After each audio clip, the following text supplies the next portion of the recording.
What I discovered that afternoon would shatter everything I thought I knew about my daughter. And that was only the beginning. Don't forget to subscribe to the channel and comment where you're watching from. The graduation ceremony at Willowbrook State University was a symphony of nervous energy and barely contained excitement. Parents clutched programs like sacred texts, grandparents wielded cameras with the determination of war correspondents, and graduates shifted restlessly in their plastic chairs arranged across the main quad. I'd driven 4 hours from my small apartment in Millfield to watch my daughter Sophia walk across that stage. At 68, these long drives aren't as easy as they used to be, but some moments are worth every mile and every ache in my lower back.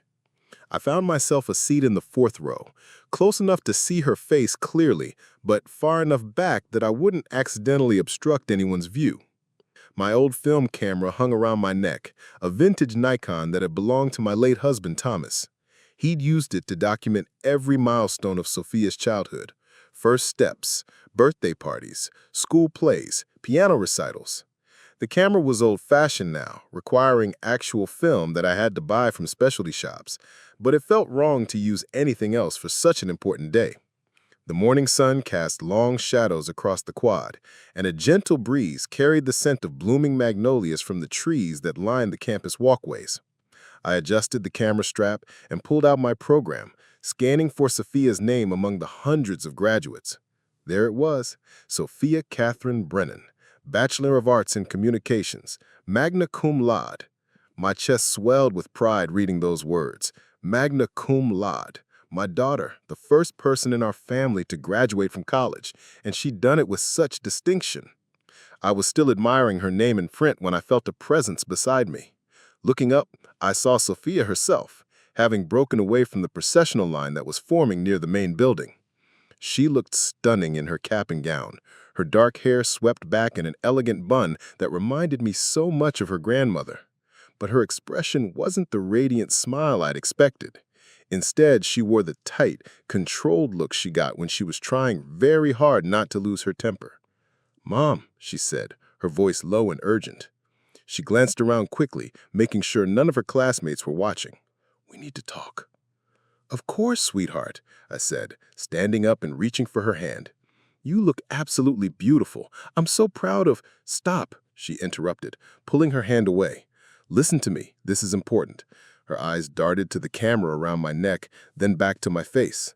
"I need you to promise me something." The seriousness in her tone caught me off guard. "What is it?" "Don't embarrass me today," she said, the words coming out in a rush. "No loud cheering when they call my name, don't stand up during the ceremony, and please, for the love of God, don't take pictures with that ancient camera. Everyone else's parents have normal cameras or phones. That thing makes you look like a tourist from 1975. I felt my face flush hot with embarrassment. I looked down at the Nikon, suddenly seeing it through her eyes. The worn leather strap, the metal body that showed scratches from decades of use, the manual controls that probably did look hopelessly outdated compared to the sleek digital cameras and smartphones everyone else was carrying. "I just wanted to capture the moment," I said softly. "Your father would have—" "Dad's not here," she cut me off, and the words hit me like a physical blow. "And his old camera isn't going to bring him back. This is my day, Mom, my achievement. Can you please just try to blend in for once?" I wanted to tell her that the camera wasn't about bringing her father back. It was about honoring his memory, about maintaining a connection to all the beautiful moments he'd captured with it over the years. But the look on her face stopped me. This was clearly not the time for sentimental explanations. "Of course," I said, slipping the camera strap off my neck and placing it carefully in my purse. "Whatever you want, sweetheart." "Thank you," she said, some of the tension leaving her shoulders. "And Mom, just try to act normal, okay? I've worked really hard for this moment." With that, she hurried back toward the processional line, leaving me standing there feeling like I'd somehow failed a test I didn't know I was taking. I sat back down heavily, my purse feeling heavier with the weight of the hidden camera. Around me, other parents chatted excitedly about their children's accomplishments, their future plans, the job offers they'd received. I found myself shrinking into my seat, suddenly hyper-aware of everything about myself that might be considered embarrassing.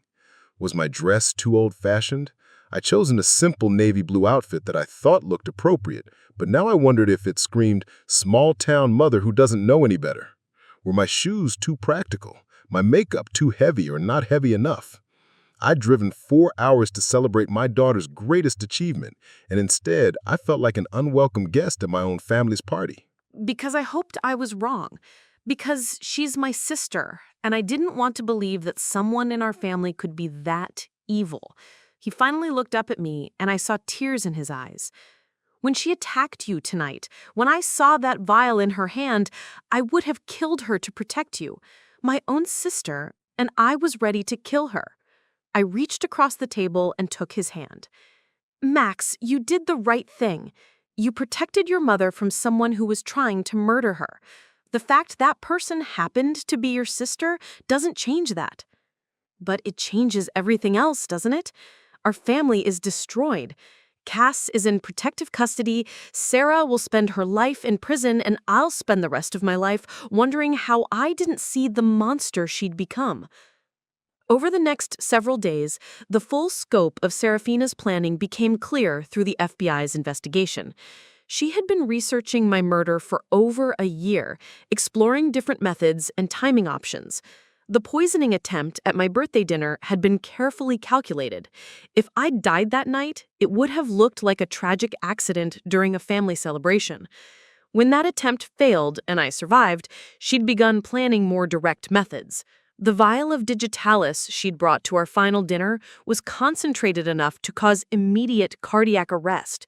If Elena's team hadn't intervened, I would have been dead within minutes. But perhaps the most chilling discovery was a series of encrypted files on Sarah's computer that detailed contingency plans for eliminating other family members if they became obstacles to her inheritance goals. She had researched Maximilian's business vulnerabilities and Cassius's criminal associates, looking for ways to arrange accidents if necessary. My daughter hadn't just planned to kill me, she had been prepared to murder her entire family for money. 3 weeks after the confrontation, I received word that Serafina had been deemed competent to stand trial and was being held without bail. Her attorney, one of the most expensive criminal defense lawyers in California, had advised her to accept a plea bargain, but Sarah was refusing to admit guilt. She wants to take this to trial, Elena informed me during one of our final meetings. Her lawyers think they can argue that she was mentally incompetent due to financial stress and emotional trauma from her divorce. Will that work? Not with the evidence we have. The planning was too extensive, too methodical. This wasn't a crime of passion or mental breakdown. It was calculated murder for financial gain. Elena was right. When the trial began 6 months later, the prosecution presented an overwhelming case. The jury saw the surveillance footage of Sarah's attempted break-in at my house, heard recordings of her confession, and examined the detailed murder plans found in her possession. The defense tried to paint her as a loving daughter, driven to desperation by financial ruin, but the evidence told a different story. When the prosecution played the recording of her final words, "I should have used more poison," the jury deliberated for less than 2 hours before returning a verdict of guilty on all charges. Serafina Thornfield was sentenced to life in prison without the possibility of parole. She showed no emotion when the verdict was read, and she refused to look at me throughout the entire trial.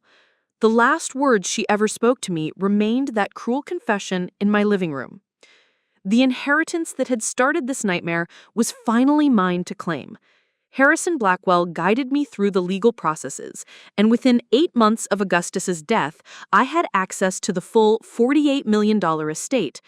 But the money felt tainted now, earned through the destruction of my family and the discovery that one of my children was a killer. I kept enough to maintain the Montecito estate and ensure my financial security for the rest of my life. The remainder went to various charities, with a significant portion establishing the Augustus Thornfield Foundation for Elder Abuse Prevention. If my story could help protect other families from similar betrayals, then at least some good would come from our tragedy. Maximilian used his portion of the inheritance to pay off his debts and restart his technology company on more solid footing. He moved back to Santa Barbara to be closer to me, and we began the slow process of rebuilding our relationship. The experience had changed him, made him more thoughtful, more aware of the importance of family bonds that went beyond financial considerations. I keep thinking about the signs I missed.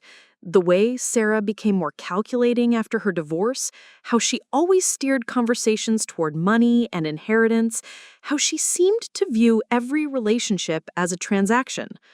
We all missed the signs because we loved her and wanted to believe the best about her.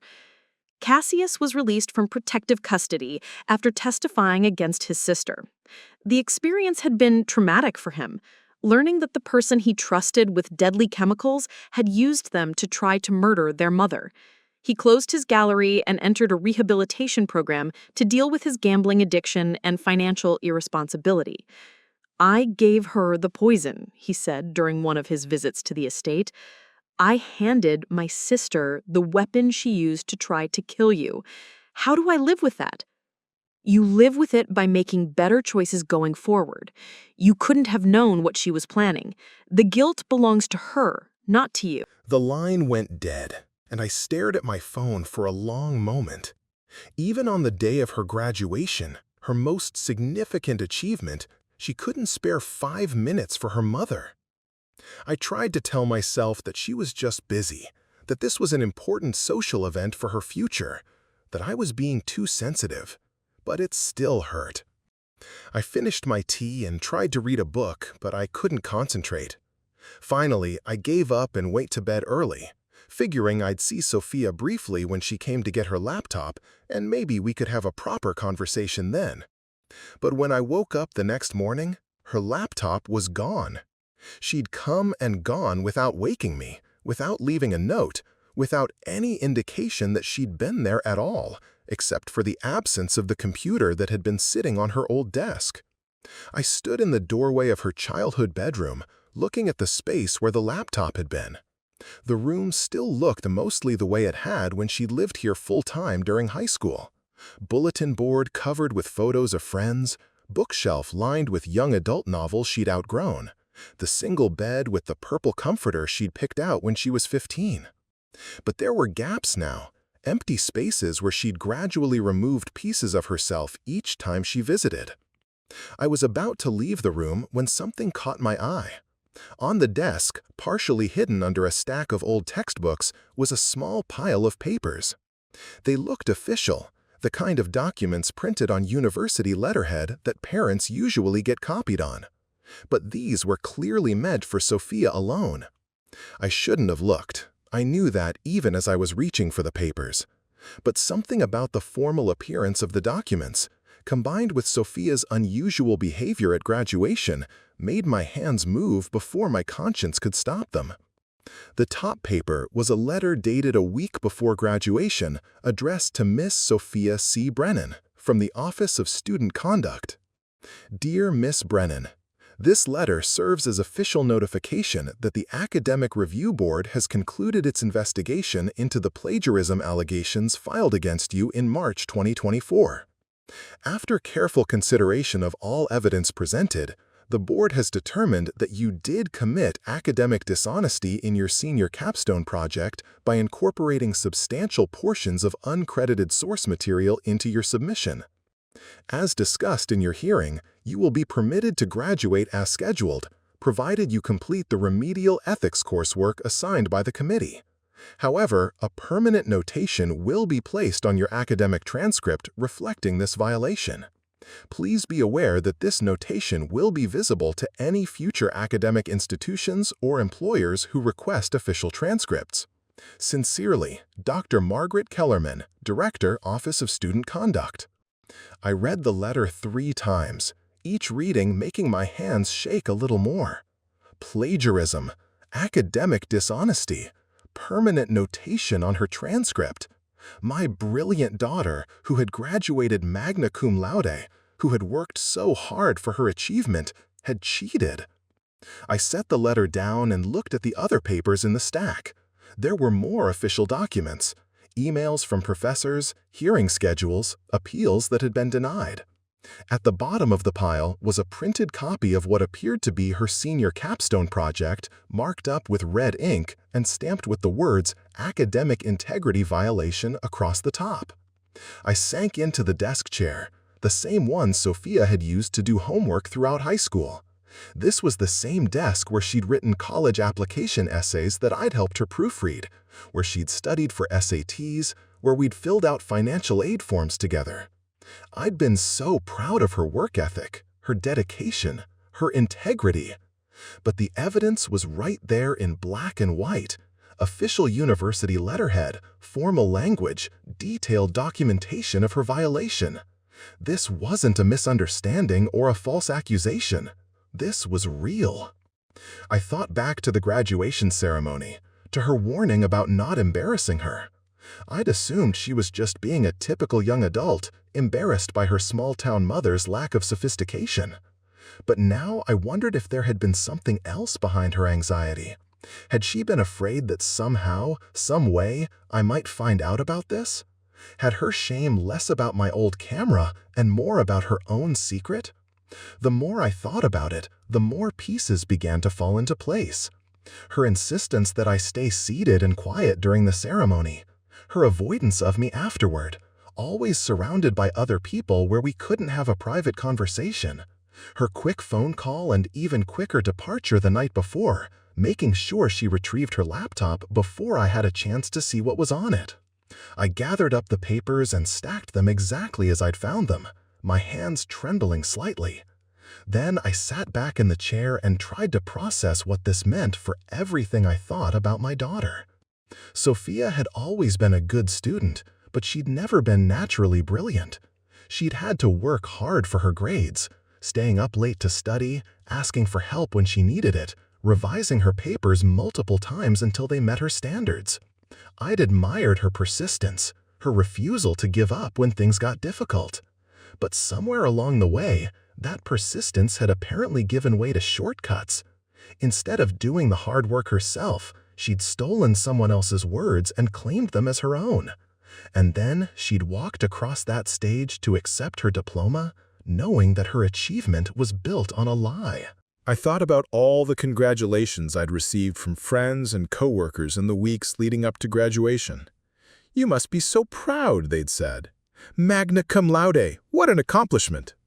I'd beamed with pride, sharing the news with anyone who would listen. My daughter, the college graduate. My daughter, the success story. But what was I supposed to feel proud of now?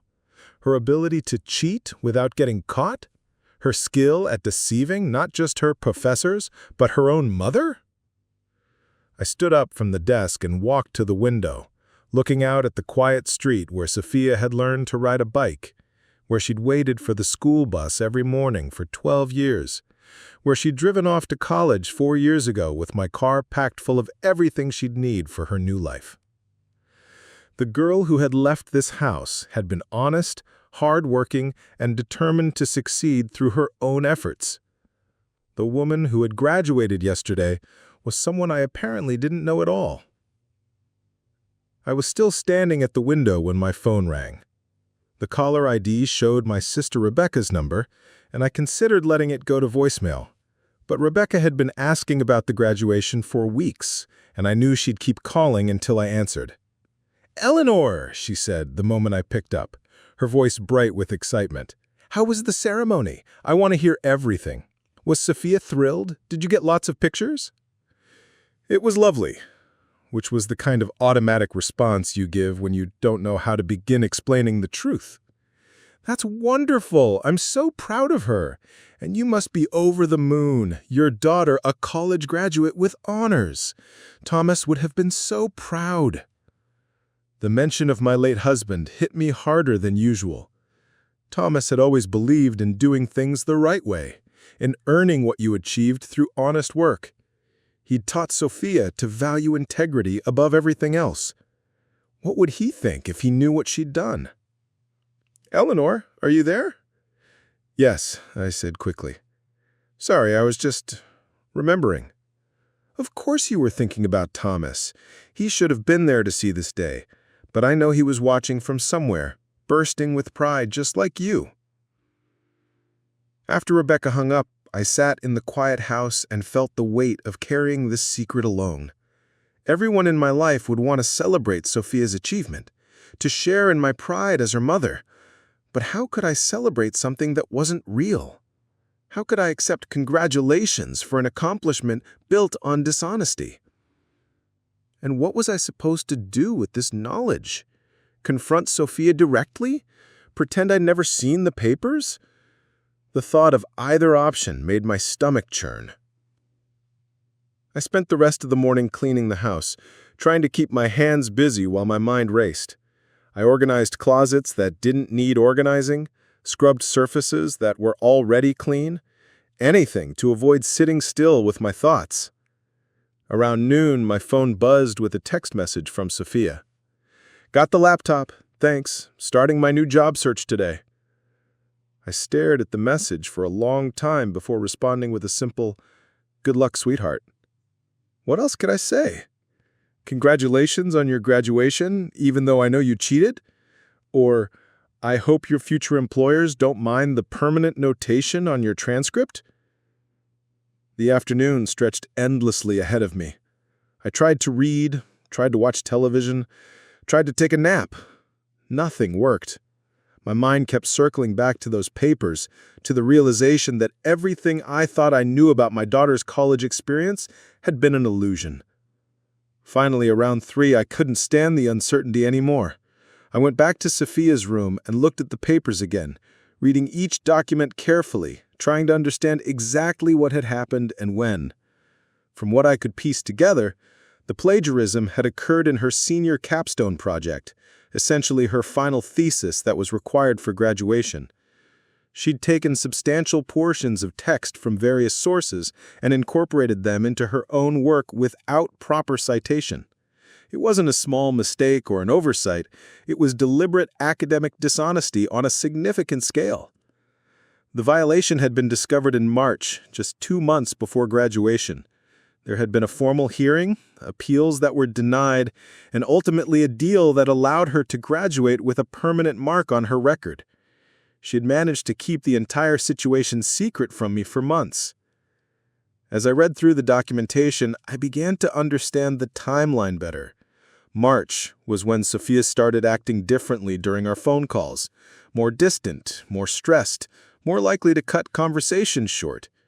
I'd attributed it to the normal pressures of senior year, but now I realized she'd been dealing with the shame and fear of potentially losing her degree just months before graduation.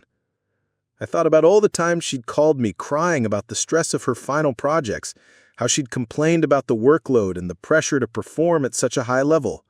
I'd offered encouragement, reminded her that she was capable of great things, assured her that all her hard work would pay off in the end.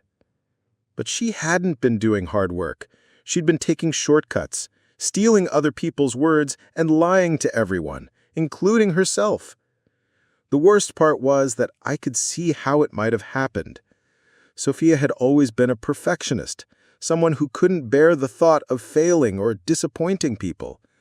The pressure to graduate with honors, to land a good job, to prove that her expensive education had been worth it, all of that could have pushed her towards a decision she never would have made under normal circumstances.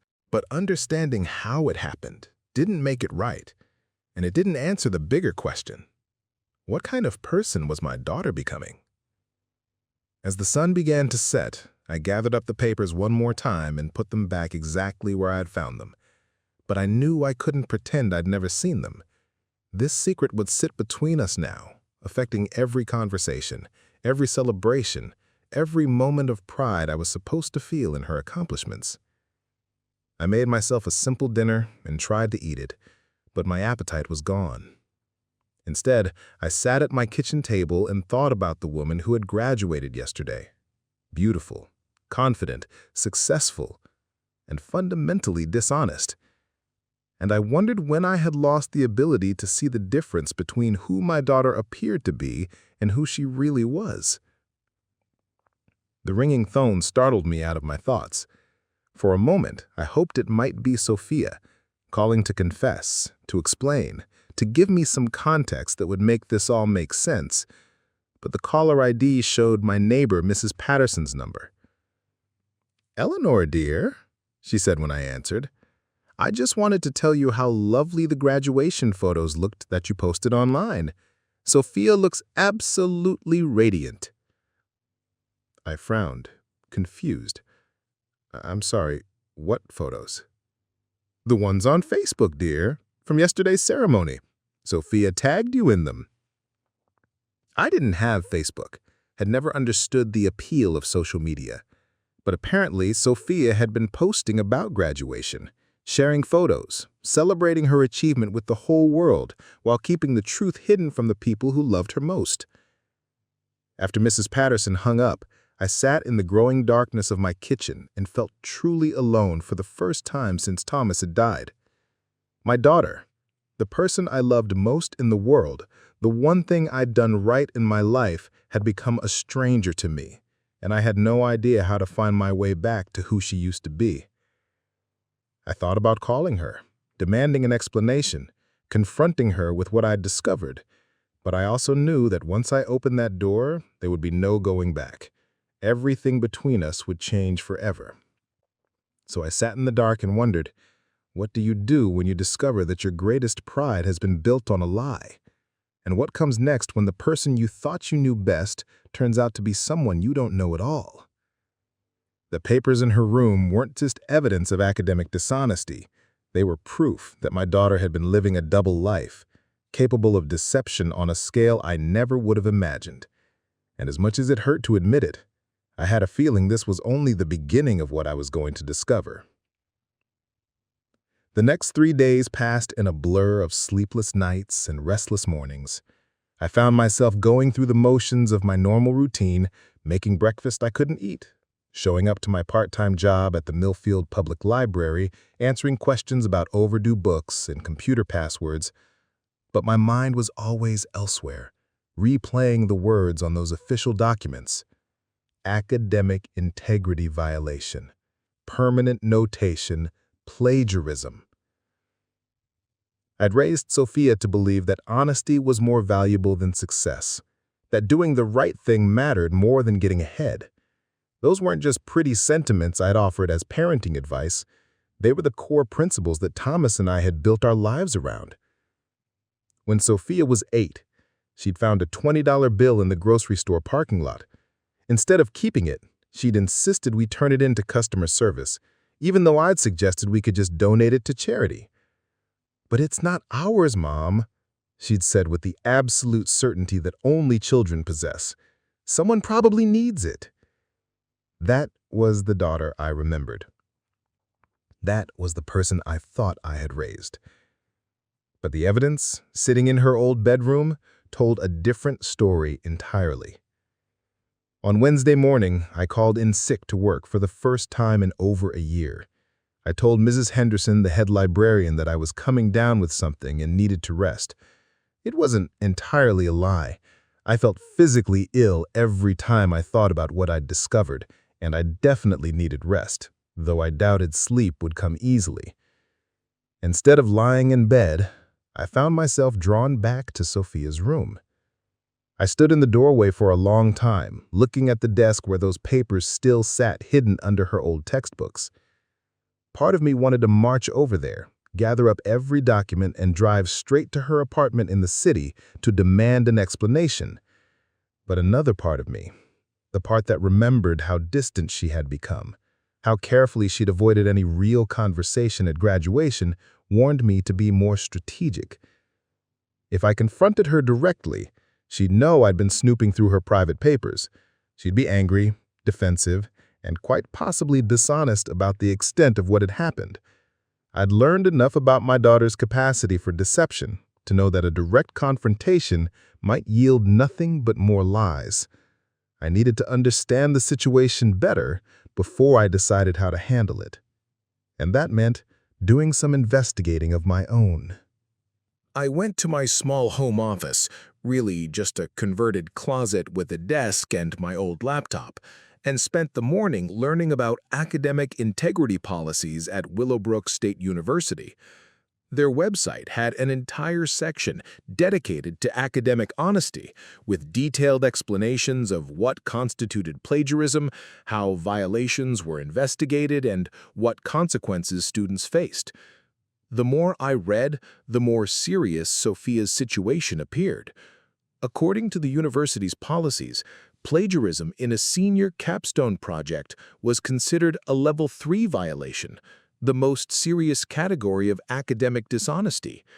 The standard penalty was immediate dismissal from the university and permanent expulsion notation on the student's transcript. The fact that Sophia had been allowed to graduate at all suggested either exceptional circumstances or some kind of plea arrangement.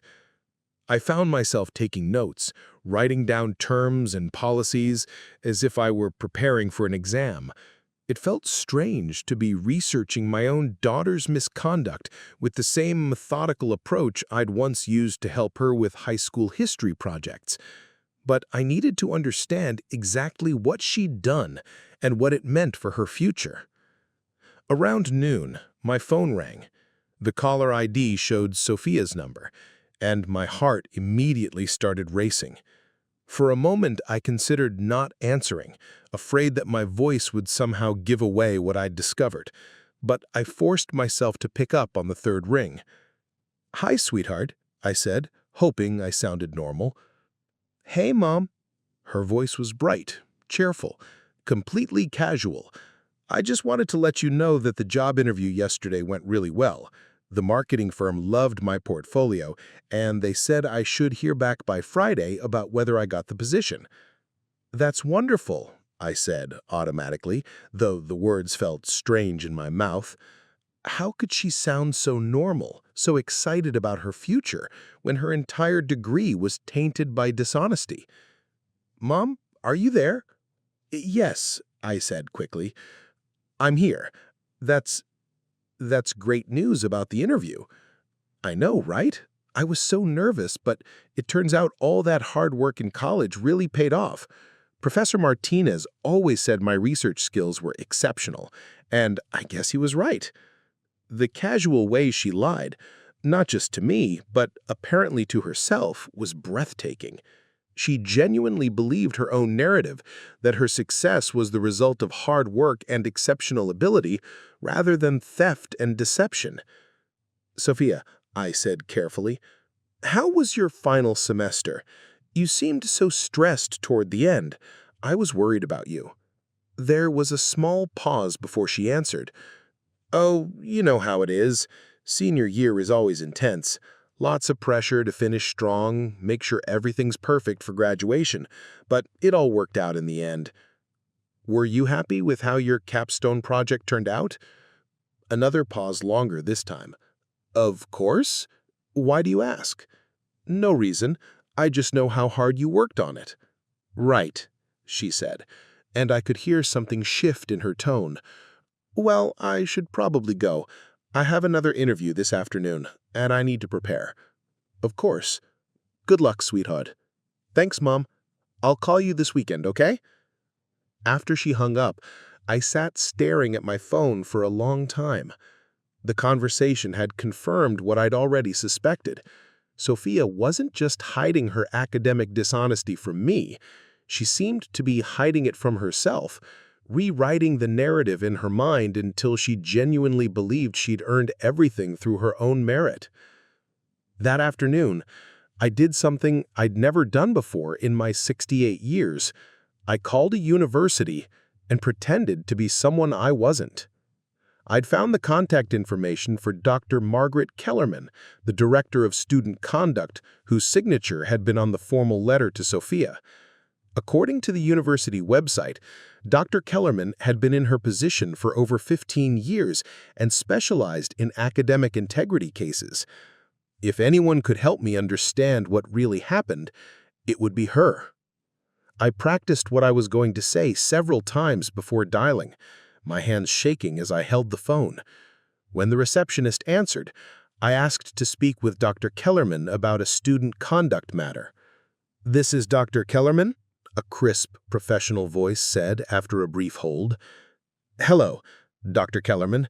This is Eleanor Brennan. I'm calling about my daughter, Sophia Brennan, who graduated last weekend. Ms. Brennan? She said, and I could hear papers rustling in the background. Yes, I have your daughter's file right here. How can I help you? I wanted to understand the situation better. I recently became aware of the academic integrity issue, and I'm trying to figure out what it means for Sophia's future. I see. Dr. Kellerman's tone became more guarded. Ms. Brennan, I should mention that typically we discuss these matters directly with the student involved. Does Sophia know you're calling? She's been quite stressed about the whole situation, I said, which wasn't exactly a lie. I'm just trying to understand the severity of what happened and what options might be available. There was a long pause. Finally, Dr. Kellerman spoke again. Without going into specific details, I can tell you that your daughter's case involved substantial plagiarism in her senior capstone project. The violation was serious enough that our initial recommendation was dismissal from the university. My heart sank, even though I'd already known this from reading the documents. Hearing it from an official source made it feel more real, more final. However, Dr. Kellerman continued, your daughter worked with the Academic Review Board to develop a remediation plan that allowed her to graduate. She completed additional ethics coursework and agreed to the permanent notation on her transcript. What exactly does that notation say? It indicates that there was an academic integrity violation in her final semester. It doesn't specify the details, but it would be visible to any institution or employer requesting official transcripts. I closed my eyes, trying to process the full implications. Dr. Kellerman, in your experience, how does something like this typically affect a student's future opportunities? Another pause. That really depends on the field and the specific employer. Some organizations take academic integrity very seriously, while others might be more forgiving, especially if the student demonstrates that they've learned from the experience. And in your opinion, did Sophia demonstrate that she'd learned from this experience? The silence that followed was long enough that I wondered if the call had been disconnected.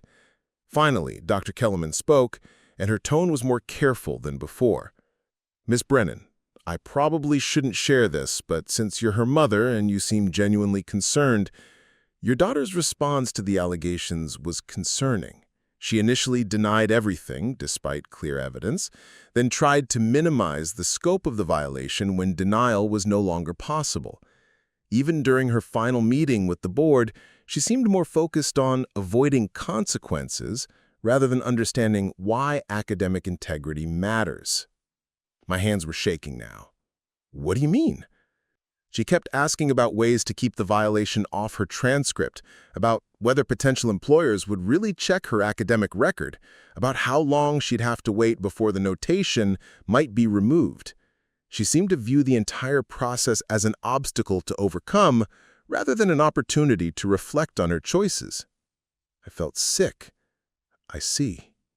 Ms. Brennan, I hope you understand that I'm sharing this because I'm genuinely concerned about your daughter's future. Academic integrity isn't just about following rules in college. It's about developing the ethical framework she'll need throughout her career. If she doesn't truly understand why what she did was wrong, she's likely to face similar challenges in her professional life. After I hung up, I sat in my kitchen for a long time, watching the afternoon shadows move across the floor. Dr. Kellerman's words echoed in my mind. She seemed to view the entire process as an obstacle to overcome, rather than an opportunity to reflect on her choices. That wasn't the daughter I'd raised. Or maybe it was, and I'd just been too blind to see it. I thought back over the past few years, looking for signs I might have missed. Sophia's increasing focus on grades and achievements over everything else, her growing impatience with what she called meaningless requirements like general education courses, her tendency to find shortcuts and workarounds for problems that should have been solved through honest effort. When she was a sophomore, she complained bitterly about having to take a philosophy course that she said was completely irrelevant to her major. I'd encouraged her to stick with it, suggesting that learning to think critically about ethical issues might be valuable regardless of her career path. But she found a way to test out of the requirement using credits from a community college course she had taken over the summer, a course that covered the same material in 6 weeks that the university spent an entire semester exploring in depth. At the time, I'd been proud of her resourcefulness. Now I wondered if that had been my first glimpse of a pattern I'd failed to recognize. The next morning, I called my sister, Rebecca. I needed to talk to someone, and Rebecca had always been a good listener. She was also the only person I knew who'd worked in higher education. She'd been a guidance counselor at the local high school for 30 years before retiring. "Elena, how are you feeling? You sounded a little off when we talked after graduation." "I'm fine," then immediately corrected myself. "Actually, no, I'm not fine. I need to ask you about something, and I need you to promise not to share this with anyone else." "Of course. What's going on?" I took a deep breath and told her about finding the documents in Sophia's room, about the plagiarism, about my conversation with Dr. Kellerman. Rebecca listened without interrupting, occasionally making small sounds of surprise or concern. When I finished, there was a long silence. "Oh, Eleanor," she finally said, "I'm so sorry. That must have been devastating to discover." "What I don't understand," I said, "is how I missed the signs. How did I raise a daughter who could cheat her way through college and then lie about it so easily?" "You didn't raise her to be dishonest," Rebecca said firmly. "But honey, sometimes kids make choices that have nothing to do with how they were raised, especially when they're under pressure." But the way she talked about it, Rebecca, she acted like the whole thing was just an inconvenience, like getting caught was the only real problem. "That's concerning," Rebecca admitted. "In my experience, students who don't show genuine remorse for academic dishonesty are more likely to repeat the behavior in other contexts." "What do you mean?" "I mean that cheating in college often translates to cutting corners in professional settings, fudging expense reports, taking credit for colleagues' work, misrepresenting qualifications on resumes.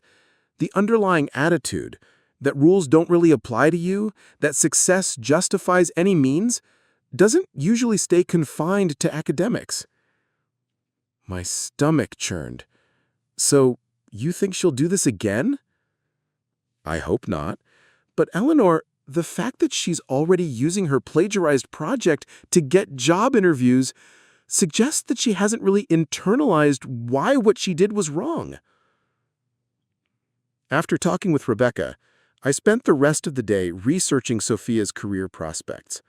I looked up the marketing firm she'd interviewed with, read about their company culture and values, tried to understand what kind of work environment she was entering. Their website emphasized integrity, authenticity, and trustworthiness. They worked with high-profile clients and handled sensitive information, the kind of job where a background check might very well include a review of academic records. That evening, I made a decision that felt both necessary and terrible. I was going to keep investigating, not to trap Sophia or to sabotage her future, but to understand the full scope of what had happened and what it might mean going forward. I drove to the public library in the next town over — I couldn't risk using the computers at my own workplace — and spent 2 hours learning about employment background checks, transcript verification, and the legal implications of misrepresenting academic credentials. What I found was sobering. Many employers in professional fields routinely verify degrees and academic records, especially for positions involving client relations, financial responsibility, or sensitive information. If Sophia got the marketing job and her new employer later discovered the academic integrity violation, she could be terminated for misrepresentation, even if she'd never explicitly lied about her record. The thought of her losing a job she was so excited about should have made me sad for her. Instead, I found myself wondering whether she deserved to lose it. And that realization that I was questioning whether my own daughter deserved the consequences of her actions, made me feel like a stranger to myself. On Friday morning, Sophia called with news about the job.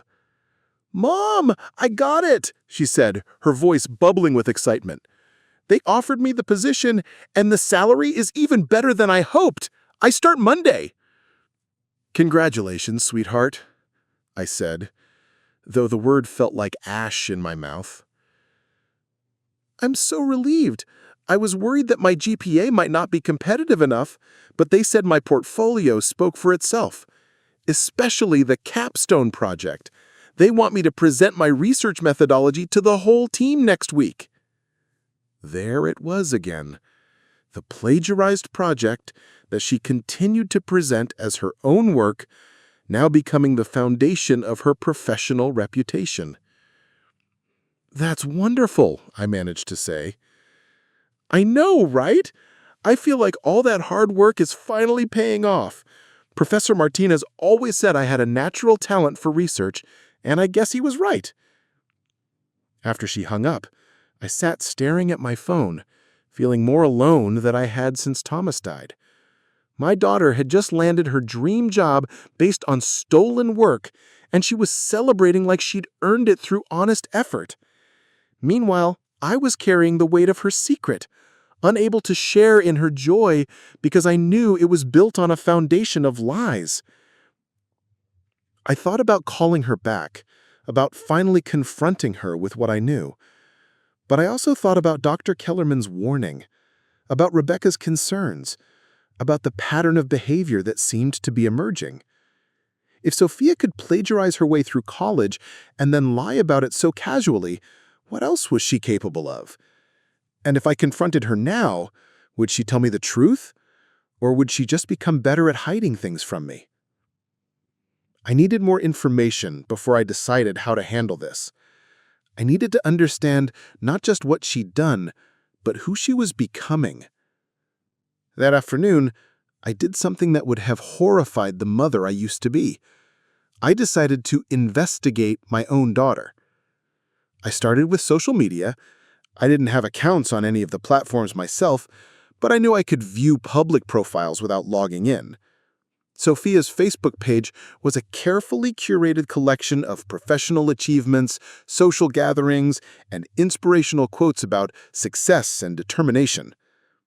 What struck me was how different the online version of my daughter was from the person I thought I knew.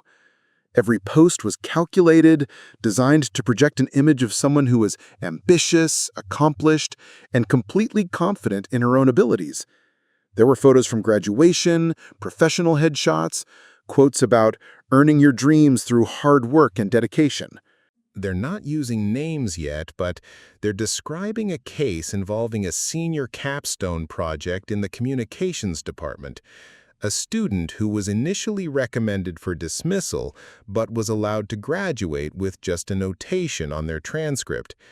The details match what you told me about Sophia's situation. I sank into the nearest chair, my legs suddenly unable to support me. "Rebecca, what does this mean?"